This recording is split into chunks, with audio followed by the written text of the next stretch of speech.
I'd like to talk about the concept of loss for you. There's so much literature to suggest that losing something or facing a loss is a real test of character and as to whether you can be resilient and respond to that positively or not so positively. Can you recall a time in your life when you have experienced the most significant loss for you? Yeah. Well, that would be my sister. Definitely. Yeah, I mean, losing a sister is probably the pits, the worst thing you could ever go through. And do you have a memory? I appreciate it would be actually really difficult to recall a memory because of the grief that you would have experienced at that time, but is there anything that you can recall when that was happening or after it had happened where you just sort of had a turning point where you thought, I need to respond to this, you know, in a proactive sort of positive way, otherwise it'll be the end of me? Yeah, I mean, there were lots of things that were going on when Jane was sick. So, I mean, shortly after I had my implant for my heart, Jane was diagnosed with secondary skin cancer, and she was given a year to live, and she actually lasted 5 months, and she left behind a little girl of 5 months. So the whole, you know, I thought I'd gone through some crap, and then this happened to Jane, and that was like, just, I mean, crap's not a strong enough word, and I probably shouldn't use a stronger word. That's okay. Yeah, I understand. But for the first time in my life after that, I just wanted to just do nothing. Yeah. It was really quite weird. I've come from a family where you don't do nothing. And yeah, I think I pretty much wasted a year. Mm. And the thing which was quite odd was that I would get on my bike and probably ride my bike for about 7 hours, so I didn't have to speak to anyone either. Mm. So yeah, it's an odd, probably a very strange way, and people probably analyse my character with that. But yeah, it was for me to cope. I had to get away from everyone. Yeah. Did it work? I don't know. I mean, God, I'm still here, and Jane's not. So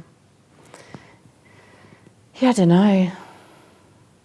I did decide though that at Jane's funeral that I'm never going to go to another one, except for my own. They're too sad. Talk about the World Cup race in April 1998, which you touched on before. That was the last, I guess, signified a real catalyst in terms of you not winning anything after that. So it was a real transition period for you. You were still at a young age and obviously could see yourself continuing to compete for another 10 years or whatever as a professional athlete. So as you reflect on that now, not so much when you were in it, but with a bit of distance and you look at that now, how do you think you responded to such a critical time in your, or defining time, I suppose I should say, in your professional athletic life? Well, I don't think I mean, the only way I knew to respond was to train harder, to get myself fitter, to get myself faster. A lot of people were criticising me and saying, oh, you know, racing's changed, that's why Emma's now getting beaten. They didn't actually look at, that was one thing Dad and I always did, because triathlon, it's not like a pool where it's always 50 metres. It's not like a running track, which is always 400. Mm. It's supposed to be 1.5k swim, 40k bike, 10k run. But we all know that sometimes the water's not quite 1.5k. And so you have to look at the difference between the men's and the women's finishing times. Mm-hmm. So, and Dad always had this theory that if you want to be a world-class female athlete that is legitimately world-class, you have to perform within 94 or 95% of the men's finishing times. Right. So he worked out when I first started triathlon, the women were about 17 minutes behind the men, and I got it down to about 9 to 10 minutes down behind the men. So when I was getting beaten, the girls weren't 9 or 10 minutes behind the men. They'd gone out to 12 to 13 minutes, but I was just going slower, and we couldn't work out why I was slowing down. So I was taking all this, bagging from people saying, oh, Emma hasn't got it anymore. But then I was going home and saying to Dad, I don't understand why I can't go as fast as I used to. It wasn't as if I was really injured, but I was just always so tired. So, if your heart's not working, it affects you. Yeah.